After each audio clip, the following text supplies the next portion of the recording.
এখানে ক্যামেরা রয়েছে, আমি কথা দিয়ে কথা রাখার ছেলে। আজকে ক্যামেরার সামনে দাঁড়িয়ে বলে যাচ্ছি, এবার ঘাটাল মাস্টার প্ল্যান করে দেখাবো। যদি 1 মাসের মধ্যে কেন্দ্র ঘাটাল মাস্টার প্ল্যানের টাকা না ছাড়ে, এই বছরে 31শে ডিসেম্বরের আগে আমার সরকার ঘাটাল মাস্টার প্ল্যান করবে।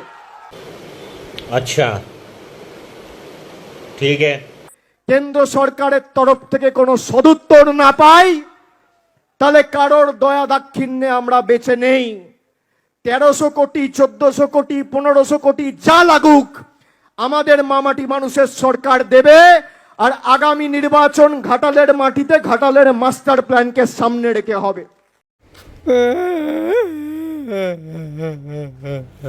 আজকে বলতে বাধ্যই হচ্ছে, আমার মনে হয় না যতদিন না দিদি প্রাইম মিনিস্টার হচ্ছে ততদিন ঘাটাল মাস্টার প্ল্যানটা সম্ভব হবে না। তো আমাদের দিদিকে প্রাইম মিনিস্টার করতেই হবে, না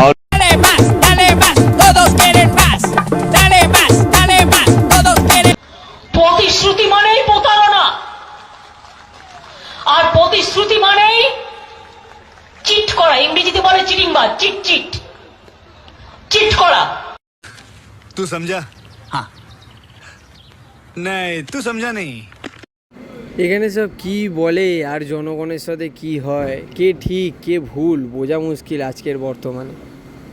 পঞ্চায়েত ভোট, কাকে ভোট দেবেন এবছর? ভোট তৃণমূলকেই দেবো, কেন ওরা তো ভালো কাজ করেছে, চোর হোক জাত ভালো।